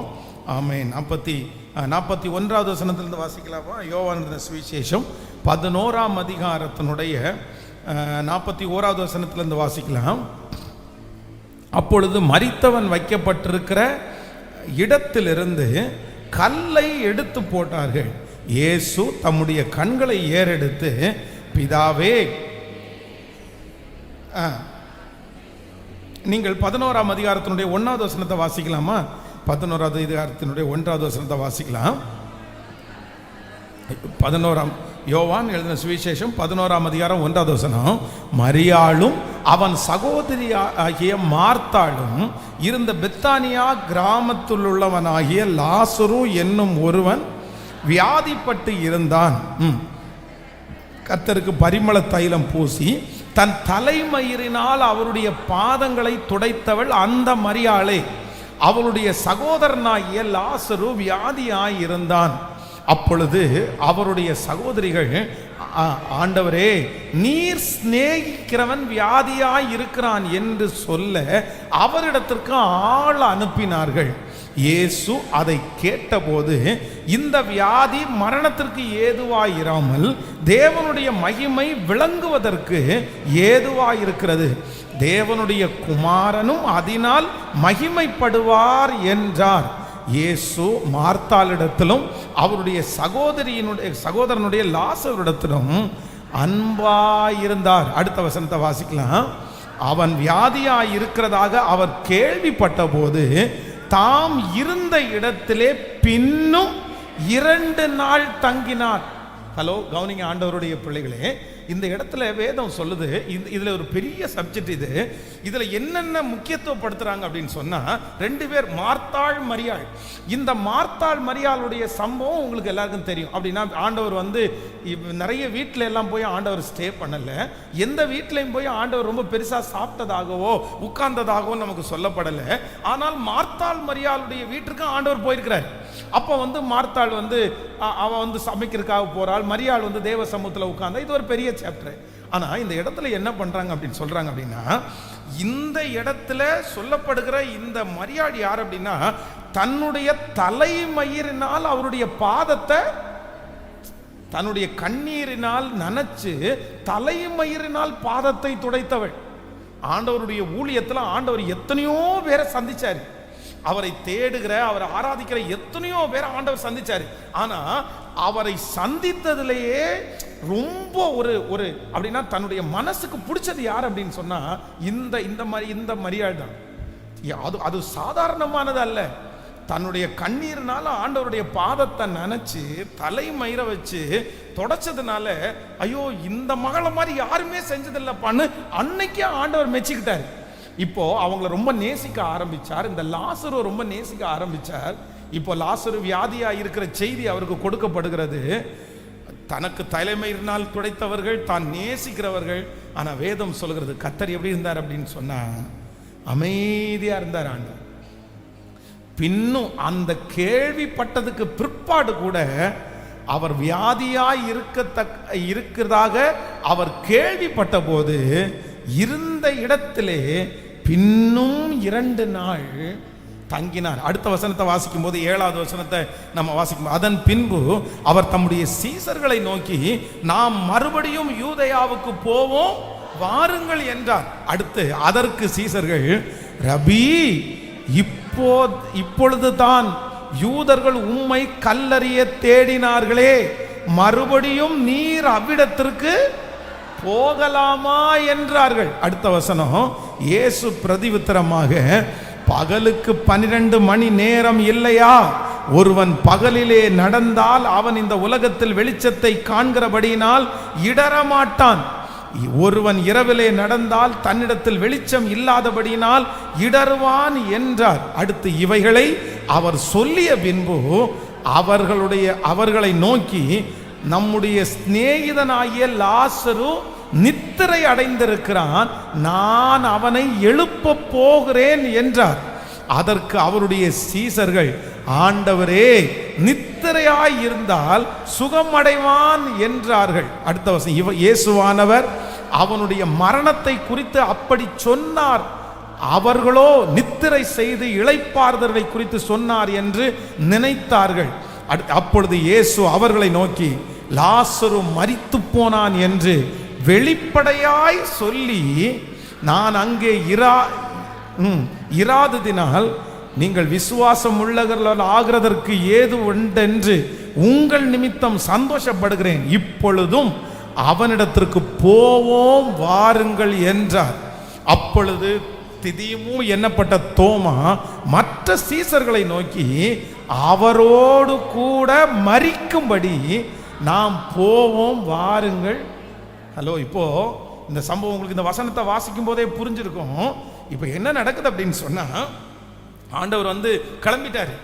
கிளம்பும் போது என்ன சொல்றாருன்னா, நம்ம போலான்னு சொல்லும்போது ஏற்கனவே பிரச்சனை இருக்கு ஆண்டவரே அப்படின் போது ஆண்டவர் விசுவாசத்தை தூண்டி விடுறாரு. அதுக்கப்புறம் லாசருவை பார்க்க போறோம், அவன் நித்திரையா இருக்கிறான்னு சொன்ன உடனே, அவன் தூங்கிட்டு இருக்கானா எந்திரிச்சுவான் அப்படின்றாங்க. இல்லப்பா, அவன் இறந்தே போயிட்டான் அப்படின்றாரு. இறந்து போயிட்டான்னு சொன்ன உடனே திதிமு எனப்பட்ட தோமா, அப்படின்னா நமக்கு இந்தியாவுக்கு வந்தார்ல சுவிசேஷம் அறிவிக்கிறதுக்கு, இந்த தோமா உடனே என்ன சொல்றாரு அப்படின்னு சொன்னா, மற்ற சீசர்களை நோக்கி, எப்பா இன்னைக்கு கன்ஃபார்ம். என்ன கன்ஃபார்ம்? நமக்கு என்ன இருக்குது? நமக்கு அடி இருக்குப்பா. அவரோடு கூட மரிக்கும்படி நாமும் இன்னைக்கு செத்து போறது உறுதி. ஏன் அப்படின்னு சொன்னா, வியாதியா இருக்கும்போது வீட்டுக்கு போகல, 2 நாள் இங்கே தங்கிட்டாரு. இப்போ அவன் செத்து போயிட்டான். ஏற்கனவே அந்த குடும்பத்தை ஆண்டவர் ரொம்ப நேசிக்கிறாரு, பிடிச்ச குடும்பம்னு தெரியும். அவங்க எல்லாம் என்ன ஆண்டவரை நல்லவனா பார்க்க போறாங்க, ஆண்டவர் நல்லவரா சொல்ல போறாங்க. கண்டிப்பா அவருக்கும் அடி உறுதி, நமக்கும் அடி. ஏன் அப்படின்னு சொன்னா, அவன் வியாதியா இருக்கும் போது அமைதியா இருந்தாரு, மரிக்கு போகும்போது அவன் ஆண்டவர் என்ன இருந்தாரு? அமைதியா இருந்தாரு. ஆனா ஆண்டவர் இந்த சம்பவம் ஆரம்பிக்கும் போதே என்ன சொல்றாரு அப்படின்னு சொன்னா, இந்த வியாதி, இந்த பிரச்சனை கண்டிப்பாக வேற எதுக்காகவும் அல்ல, தேவனுடைய நாமம் மகிமை அநேகருக்கு மகிமை படும்படியாகத்தான் இந்த காரியம் நடந்திருக்கிறது. நான் நம்புகிறேன் இந்த விஷயத்துல ஆண்டவர் அமைதியா இருக்கிறதற்கு ஒரு நோக்கம் இருந்துச்சு. சீசர்கள் நினைக்கிறார்கள், ஆண்டவரே எங்களுக்கு அடி வாங்க கொடுக்கவா நீங்க அமைதியா இருந்தீங்க, பிரச்சனை பண்றதுக்கு அமைதியா இருந்தீங்க, அவன் கல்லு தூக்கி எறிகிறதுக்கு அமைதியா இருந்தீங்க. ஆனா ஆண்டவர் அமைதியா இருந்ததுக்கு ஒரு பெரிய நோக்கம் இருந்துச்சு. இல்ல, என்னுடைய நாமம் அநேக இடங்களிலே மகிமை படும்படியாக இந்த காரியம். இயேசு அதை கேட்டபோது, இந்த வியாதி மரணத்திற்கு ஏதுவான வியாதியாயிராமல் தேவனுடைய மகிமை விளங்குவதற்கு ஏதுவாயிருக்கிறது. தேவனுடைய குமாரனும் அதனால் மகிமைப்படுவார். நான் இந்த பலிபீடத்திலிருந்து தீர்க்க தரிசனமான ஒரு வார்த்தையை சொல்லுகிறேன். கர்த்தர் வாக்கு கொடுக்கிறார், தேவன் அமைதியா இருப்பதற்கு ஒரு காரணம் உண்டு. இத்தனை தெரிந்தும் இத்தனை அறிந்தும், லாசரு மரித்து போனதை அறிந்தும், வியாதியா இருக்கிறதை அறிந்தும், ஆண்டவர் அமைதியா இருக்கிறதுக்கு ஒரு காரணம். இது தேவனுடைய குமாரன் மகிமைப்பட போகிறார். இந்த பிரச்சனையின் மூலமாய் ஆண்டவர் மகிமைப்பட போகிறார். இந்த சூழ்நிலையின் மூலமாய் அநேகருக்கு ரட்சிப்பு உண்டாக போகிறது. இந்த பிரச்சனையின் மூலமாய் உங்க குடும்பத்தில் ஒரு ரட்சிப்பு உண்டாக போகிறது. ஒரு மன மாற்றம் உண்டாக போகிறது. உங்க பிள்ளைகளுக்கு ஒரு மாற்றம் உண்டாக போகிறது. இது தீமைக்காக வந்தது அல்ல. அல்லேலூயா, அல்லேலூயா. எத்தனை பேரை ஆமோதிக்கிறீர்கள்? சிலர் ஒருவேளை பிள்ளைகளுக்காக ஜெபிக்கலாம், கணவனாருக்காக ஜெபிக்கலாம், எதிர்காலத்திற்காக ஜெபிக்கலாம். ஆண்டவரே, என்னை காண்கிற தேவன் தானே, நீர் பார்த்துட்டு தானே இருக்கிறீங்க. உங்களுக்கு தெரியாம இருக்குமா ஆண்டவரே? இந்த கண்ணீர் தெரியாம இருக்குமா ஆண்டவரே? கண்டிப்பா தெரியும் இல்ல ஆண்டவரே. நீர் நான் உங்களை எவ்வளவு நேசிக்கிறேன்னு உங்களுக்கு தெரியும் இல்ல ஆண்டவரே. என்னுடைய தலைமயிரினாலே நான் தொடச்சேன் இல்லை, என்னுடைய கண்ணீர்னால நினைச்சேன் இல்லை. எங்களை நீங்க ரொம்ப நேசிங்க ஆண்டவரே. போன வாரம் கூட வந்து வீட்டில் சாப்பிட்டு தானே ஆண்டவரே போனீங்க. உங்களுக்கு சொல்லி அனுப்பணும் இல்லை, கரெக்டாக நியூஸ் வந்துச்சு இல்லை, நீங்கள் கிளம்பி வந்திருக்கலாம் இல்லை. இந்த மாதிரி ஆயிரக்கணக்கான கேள்விகள் மார்த்தாளுக்குள்ளையும் மரியாளுக்குள்ளையும் இருந்திருக்கலாம். ஆனால் ஆண்டவர் அமைதியாகவே இருந்தார்.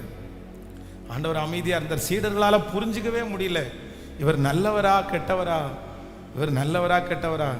இவ்வளவு கேள்விப்பட்டு இவர் அமைதியாக இருக்கிறார், இவ்வளவு பார்த்துட்டு இவர் அமைதியாக இருக்கிறாரு. ஆனால் ஆண்டவர் வந்து ஃபஸ்ட்டே டிசைட் பண்ணிட்டாரு, இதிலே தேவனுடைய குமாரனும் ஹல்லேலூயா மகிமைப்பட போகிறார். ஆமென். ஆண்டவருடைய பிள்ளையே, இந்த காரியத்தில் இத்தனை ஆண்டுகளாக ஆண்டவர் அமைதியாக இருக்கிறார். அவர் ஒரு நாள் நிச்சயமாக அமைதியை விட்டு மாறுவார். அந்த கல்லறைக்கு முன்பாக ஆண்டவர் போய் நின்று சொல்லுகிறார், அந்த கல்லை புரட்டி தள்ளுங்கள், அந்த கல்லை புரட்டி போடுங்க. அங்க இருக்கவங்க சொல்றாங்க, ஆண்டவரே 4 நாள் ஆயிற்றே, நாருமே 4 நாள் ஆயிற்றே, 4 days 4 நாள் ஆயிடுச்சு ஆண்டவரே. இப்போ பணத்துல வாசம் வந்திருக்கும், செத்து போயிட்டான்ல, இனி என்ன பண்ண போறீங்க? இதே வார்த்தை உங்களை சுற்றி இருக்கிற நிறைய பேர் கேட்கலாம். இனி என்ன அற்புதம் நடக்க போகுது? இனி உயிரோடு, அதான் ஆண்டவர் வந்து அவனை உயிரோடு எழுப்ப போகிறேன்னு அப்படின்னு சொல்லும் போது அவங்க நம்பவே இல்லை. ஆமா ஆமா ஆமா. ஆனாலும் அவங்களுக்குள்ள ஒரு நம்பிக்கை இருக்குது, என் சகோதரன் எழும்புவான். எப்போ எழும்புவான் அப்படின்னா, ஒரு நாள் நீங்க வரும்போது எழும்புவான். தன்னுடைய சகோதரன் மரித்து போனால் கூட அவங்களுடைய விசுவாசம் குறையல. ஆண்டவரை பார்த்து எந்த கேள்வியும் கேட்கல, அவன் எழுந்திருப்பான். ஆண்டவரே, எல்லாருக்கும் ஜெபித்த அத்தனை பேருக்கும் நம்பிக்கை இல்லை. ஆனா வேதம் சொல்லுகிறது, ஆண்டவர் லாசருவே வெளியே வா அப்படின்னாரு. உடனே லாசரு வெளியே வந்தான். கர்த்தர் லாசரு வெளியே கொண்டு வந்தார். இன்று ஆண்டவர் அநேகரிடத்தில் தீர்க்க தரிசனமாய் பேசிக்கொண்டே இருக்கிறார். நீங்கள் மரித்து போனது என்று நீங்கள் நினைத்து விட்டீர்கள், இனி லாசரு உயிரோடு எழும்ப மாட்டான் என்று உங்களுக்கு தெரிந்து விட்டது. இனி அந்த காரியம் நடக்க போவதில்லை. இனி அந்த குடும்பம் ஒன்றாக போவதில்லை. இனி அந்த குடும்பத்தில் சமாதானம் வராது பாஸ்டர். நான் திரும்பவும் அந்த மாதிரி உயரத்தை அடைவது லேசான காரியம் இல்லை. நான் திரும்பி எப்படி எழும்புன்ற நம்பிக்கை எனக்கு இல்லை. நான் மறுபடியும் நிற்கிறது அப்படின்றது கூடாத காரியம். இப்படிப்பட்ட வார்த்தைகள் உங்களுடைய இருதயத்தில் ஓடிக்கொண்டே இருக்கலாம். ஆனால் 4 நாளாகி மரித்து 4 நாளாகி நாற்றம் எடுக்கிறது என்று சொன்னாலும், லாசருவே வெளியே வா என்று அவர் ஒரு வார்த்தையை சொல்லுவாரானால், அவர் அமைதியா இராமல் ஒரு வார்த்தையை சொல்லுவாரானால், அந்த லாசரு வெளியே வந்தது போல உங்களுக்கு ஒரு அற்புதம் நடக்கும். நீங்கள் கைகளை தட்டி கொண்டிருக்கும் போது ஒரு அற்புதம் நடக்கும். கர்த்தரதை செய்வார், கர்த்தரதை செய்வார். ஆண்டவர் அதை செய்ய வல்லவர். ஆமென். இதிலே அவரும் மகிமைப்பட போகிறார். குமாரன் இதிலே மகிமைப்பட போகிறார். உங்கள் பிள்ளைகள் விஷயத்திலே இயேசு மகிமைப்பட போகிறார். இந்த பிரச்சனையிலே இயேசு மகிமைப்பட போகிறார். இந்த சூழ்நிலையிலே இயேசு மகிமைப்பட போகிறார். நல்ல கரங்களை தட்டி ஆமென். அவருடைய அமைதி, அவருடைய தாமதம், ஆண்டவருடைய தாமதம் தீமைக்கு அல்ல. ஆண்டவருடைய தாமதம் தீமைக்கு அல்ல. எல்லாம் ஜெபிக்கலாமா? ஆண்டவரே, உம்முடைய தாமதம் தீமைக்கு அல்ல. என் பிள்ளையினுடைய விஷயத்தில் உம்முடைய தாமதம் தீமைக்கு அல்ல. என் மகளுடைய விஷயத்தில் உம்முடைய தாமதம் தீமைக்கு அல்ல. ஆண்டவர் சொல்றார், இல்ல, அந்த தாமதத்தில் ஒரு அற்புதம் இருக்கிறது. அந்த தாமதத்தில் ஒரு அற்புதம் இருக்குது. அந்த தாமதத்தில் ஒரு மிராக்கிள் ஆண்டவர் செய்ய போறாரு. முழு பலத்தோடு ஸ்தோத்திரம், ஸ்தோத்திரம், ஸ்தோத்திரம், ஸ்தோத்திரம். ஏசப்பா, ஏசப்பா, நன்றி, நன்றி, நன்றி. ஹல்லேலூயா, ஹல்லேலூயா, ஹல்லேலூயா. என் தேவன் அமைதியாய் இருப்பவர் அல்ல. ஆமென். சோ நம்பர் 1, முதலாவதாக ஆண்டவருடைய அமைதி. தேவன் ஏன் ஆண்டவர் அமைதியா இருக்கிறார் அப்படின்னு சொன்னா, நம்முடைய 100% ஒப்பு கொடுத்தலாம் ஆண்டவர் என்ன பண்றாராமா? எதிர்பார்க்கிறார், எதிர்பார்க்கிறார் 100%. நம்பர் 2, இரண்டாவதாக ஆண்டவர் ஏன் அமைதியா இருக்கிறார் அப்படின்னு சொன்னா, குமாரன் அதிலே மகிமைப்படும்படியாய், உங்கள் மூலமாய் ஆண்டவர் மகிமைப்படும்படியாய். ஆண்டவர் எவ்வளவு அமைதியா இருக்கிறாரோ அவ்வளவு கர்த்தருடைய நாமம் உங்க மூலமா என் மூலமாகவும் மகிமைப்பட போகிறது. ஆமென் சொல்லுங்கள். நம்பர் 3, மூன்றாவது ஒரு காரியத்தை வேகமாய் சொல்லி நான் முடிக்கிறேன். மார்க் எழுதின சுவிசேஷம் 6ஆம் அதிகாரத்தினுடைய 28வது வசனத்தை வாசிக்க போறோம். மார்க் எழுதின சுவிசேஷம் 6ஆம் அதிகாரத்தினுடைய 28வது வசனம். அந்தபடி அவன் போய் காவற் கூடத்திலே அவனை சிறைச்சேதம் பண்ணி அவன் தலையை ஒரு தாளத்திலே கொண்டு வந்து அதை அந்த சிறு பெண்ணுக்கு கொடுத்தான். அந்த சிறு பெண் அதை தன் தாயினிடத்தில் கொடுத்தாள். நீங்க 6ஆம் அதிகாரம் நீங்க 25வது வசனத்திலிருந்து வாசிக்கலாமா? 6ஆம் அதிகாரம் 25வது வசனத்திலிருந்து வாசிக்கலாம். உடனே அவள் ராஜாவினிடத்திற்கு சீக்கிரமாய் வந்து, நீர் இப்பொழுது ஒரு தலத்திலே யோவானுடைய தலையை எனக்கு தர வேண்டும் என்று கேட்டாள். அப்பொழுது ராஜா மிகுந்த துக்கம் அடைந்தான். ஆகிலும் ஆணையின் நிமித்தமும் கூட பந்தி இருக்கிறவர்கள் நிமித்தமும் அவர்களுக்கு அதை மறுக்க மனதில்லாமல் உடனே அவருடைய தலையை கொண்டு வரும்படி சேவகருக்கு கட்டளையிட்டு அனுப்பினான். அந்தபடியே அவன் போய் காவற் கூடத்திலே அவனை சிரச்சேதம் பண்ணி அவனை தலையை ஒரு தலத்திலே கொண்டு வந்து அதை அந்த சிறு பெண்ணுக்கு கொடுத்தாள். அதை அந்த சிறு பெண் அதை தன் தாயினிடத்திலே கொடுத்தாள். அவருடைய சீசர்கள் அதை கேள்விப்பட்டு வந்து அவன் உடலை எடுத்து ஒரு கல்லறையிலே வைத்தார்கள். ஆண்டவருடைய பிள்ளைகளே, இந்த இடத்துல எனக்கு இன்னைக்கு ரொம்ப ஆச்சரியமா இருந்துச்சு. ஆண்டவருடைய அமைதி. தனக்கு பிடித்த ஒரு சீடன், வேதம் சொல்கிறது ஆண்டவருக்கு முன்னே வழியை அறிவிக்கும்படியாய் வந்த சீடன் தான் இந்த யோவான் ஸ்நானகன். இந்த யோவான் ஸ்நானகனை குறித்து வேதத்தில் வாசிச்சா கர்த்தருக்கு வழியை ஆயத்தம் பண்ண வந்தவன். ஆண்டவருக்கு ஞான ஸ்நானம் கொடுத்தது யார் அப்படின்னு சொன்னா இந்த யோவான் ஸ்நானகன். அப்போ எல்லாவற்றிலையும் பெரியவன், தீர்க்க தரிசனத்தின்படி வந்தவன். அப்போ இந்த இடத்துல என்ன பண்றாங்க அப்படின்னு சொன்னா, அவனுடைய ஒரு அந்த சம்பவம் உங்களுக்கு தெரியும். ஒரு பொண்ணு டான்ஸ் பண்றா. உடனே அந்த ராஜா ஆணையிடுறார், உனக்கு இந்த ராஜ்யத்தில் பாதியை நீ கேட்டா கூட உனக்கு தருவேன்னு ஆணையிடுறார். அப்புறம் டான்ஸ் ரொம்ப பிடிச்சி போய் உனக்கு என்ன வேணும்னு கேட்குறாரு. கேட்ட உடனே இவர் எதிர்பார்க்கவே இல்லை, இவர் யோசிக்கவே இல்லை. அந்த பொண்ணு என்ன கேட்குதா அப்படின்னு சொன்னா, எனக்கு யோவான் ஸ்நானகனுடைய தலை எனக்கு தர வேண்டும் என்று கேட்குறான். யாருன்னா அவங்க அம்மா சொல்லி கொடுத்து அனுப்புறாங்க. அது ஒரு இந்த ராஜாவினிடத்துல ஒரு கள்ள உறவு போயிட்டு இருக்குது. அதை குறித்து இந்த மனுஷன் கண்டிச்சு பேசுறாரு, கண்டிச்சு உணர்த்துறாரு. அதனால அந்த கசப்பை மனசுக்குள்ள வச்சுட்டு இந்த யோவான் ஸ்நானகனுடைய தலை, ஆண்டவர் அமைதியா இருக்கிறார். எப்படி கர்த்தர் இப்படி அனுமதிக்கலாம்? எப்படி ஆண்டவர் தான் அனுமதிக்கலாம்? அவர் ஒரு ஊழியக்காரர், ஆண்டவருக்கு முன்னோடியாய் வந்தவர். சரி, அவர் மரணம் எப்படி வேணாலும் சம்பவிச்சுக்கலாமே, எப்படி வேணாலும் ஆண்டவர் எடுத்துக்கலாமே. இப்படி ஒரு பொண்ணு டான்ஸ் ஆடின உடனே ஒரு தலையை கேட்பாங்க. உடனே அவ்வளவு தூரம் ஒரு ஊழியக்காரனுடைய வேல்யூ கம்மியானதா? ஆண்டவருக்கே ஞானஸ்நானம் கொடுத்த ஒரு ஊழியக்காரனுக்கு இப்படிதான் அவனுடைய தலையை வெட்டி அவனுடைய உயிர் போகணுமா?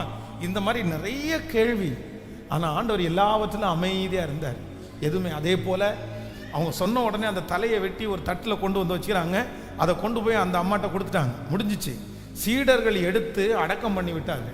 ஆண்டவர் எதுவுமே பேசல. நம்மளா இருந்தா, நம்ம அந்த சீடர்களுடைய குரூப்ல நம்ம இருந்தா நம்ம நிறைய பேர் கேள்வி கேட்போம். ஆண்டவரை இத்தனை நாளும் அவர் உங்களை சேவிச்சதுக்கு என்ன அர்த்தம், என்ன அர்த்தம், என்ன அர்த்தம்? நான் என்ன நம்புறேன் அப்படின்னு சொன்னா, இந்த இடத்துல ஆண்டவர் அமைதியா இருந்ததற்கு காரணம் என்ன அப்படின்னா, அவரை கொண்டு, யோவான் ஸ்நானகனை கொண்டு இந்த உலகத்துல என்ன ஊழியத்தை ஆண்டவர் செய்யணும்னு நினைச்சாரோ அந்த ஊழியம் என்ன ஆச்சு அப்படின்னு சொன்னா, அது முடிஞ்சிருச்சு. அது முடிஞ்சிருச்சு. இதுக்கு மேல அந்த ஊழியம் இல்லை. ஒன்று நினைத்துக் கொள்ளுங்கள், ஆண்டவர் சில இடங்களிலே ஆண்டவர் நமக்கு தீவிரமாய் ஆண்டவர் நமக்காக இறங்குவார். தீவிரமாய் ஆண்டவர் நம்மிடத்துல பேசுவார். தீவிரமாய் நமக்கு ஆண்டவர் உதவி செய்வார். ஆனா சில இடத்துல மட்டும் ஆண்டவர் என்ன பண்ணுவார் அப்படின்னு சொன்னா, அவர் அமைதியா இருப்பார்.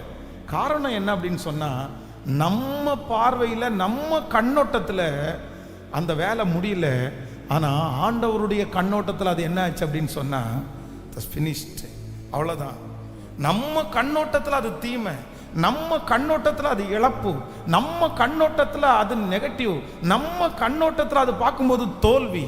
ஆனால் நான் நம்புகிறேன் என்னுடைய பார்வை தேவனுடைய பார்வை அல்ல, என் வழி ஆண்டவருடைய வழி அல்ல. அவருடைய பார்வையிலே அது உத்தமமானது, அது உண்மையானது. யோவான் அந்த இடத்திலே தான் பிரசங்கம் பண்ணின தான் சொன்ன அந்த உபதேசத்திற்கு அவர்கள் கீழ்ப்படிய மனதில்லாமல் அதன் நிமித்தம் அவன் இரத்த சாட்சியாய் மரிக்க வேண்டும் என்கிறது ஆண்டவருடைய ஒரு பெரிய திட்டம். அந்த காரியம் ஆண்டவருடைய திட்டத்திலே எழுதப்பட்டிருக்கிறது. அவருடைய திட்டத்தை ஒருவராலும் மாற்ற முடியாது. நான் நம்புகிறேன் ஆண்டவர் சில நேரத்திலே நம்முடைய வாழ்க்கையிலே அமைதியாக இருக்கிறதுக்கு காரணம் என்ன அப்படின்னு சொன்னா, அது தேவ திட்டம், அது தேவனுடைய செயல்பாடு. அது அவருக்கு மட்டும்தான் அதனுடைய விளக்கம் தெரியுமே தவிர நம்ம அதனுடைய விளக்கத்தை சொல்ல முடியாது.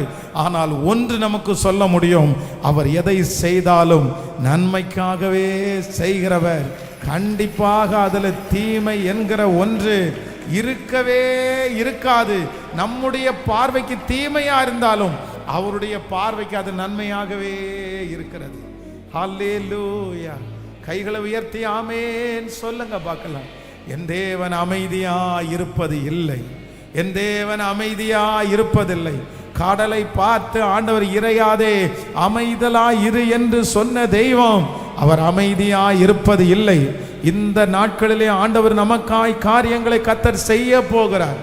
அப்படியே எல்லாரும் எழுமி நிற்கலாம். Thank you Jesus. என் தேவன் எனக்காக செய்து முடிக்கிறவர். அவருடைய அமைதி என் பக்கமாய் திரும்ப போகிறது. அவர் என் பக்கமாய் திரும்ப போகிறார். அவர் சீக்கிரமாய் எனக்கு நியாயம் செய்வார். ஹல்லேலூயா. இனி அந்த காரியத்தில் அவர் அமைதியா இருக்க மாட்டார்.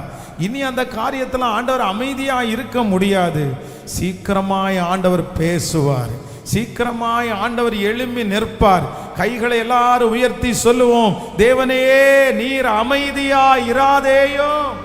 முழு பலத்தோடு சொல்லுங்க பார்க்கலாம், நீர் அமைதியா இராதே. சொல்லுங்க எல்லாரும், ஆண்டவரே நீர் அமைதியா இருக்க வேண்டாம், நீர் அமைதியா இருக்க வேண்டாம். Thank you Jesus, thank you Jesus, thank you Jesus. முழு பலத்தோடு, முழு பலத்தோடு, முழு பலத்தோடு. ஆமேன், ஆமேன், ஆமேன், ஆமேன். நீர் எல்லாவற்றையும் எங்களுக்காக செய்து முடிக்கிற ஒரு நல்ல கர்த்தர். ஆமேன். அதைத்தான் சங்கீதம் 28ஆம் சங்கீதத்திலே சங்கீதக்காரன் சொல்லுகிற ஜெபம் அதுதான். ஹல்லேலூயா. என் நீர் என் கன்மலையாகிய கர்த்தாவே உம்மை நோக்கி கூப்பிடுகிறேன். நீர் கேளாதவர் போல் மௌனமாயிராதேயும். நீர் மௌனமாயிருந்தால் நான் குழியில் இறங்குறவர்களுக்கு ஒப்பாவேன், நான் குழியில் இறங்குறவர்களுக்கு ஒப்பாவேன். சத்தத்தை உயர்த்தி, சத்தத்தை உயர்த்தி, என் ஆண்டவரே நான் உம்மை நோக்கி சத்தமிட்டு உம்முடைய பரிசுத்த சந்ததிக்கு நேராக என் கை எடுக்கையில் என் விண்ணப்பங்களின் சத்தத்தை கேட்டருளும்.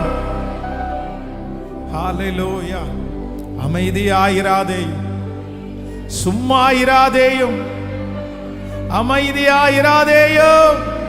கைகளை உயர்த்தி, ஆண்டவரே நீர் எழும்பும், என்னுடைய பிள்ளை விஷயத்துல நீர் எழும்பும்.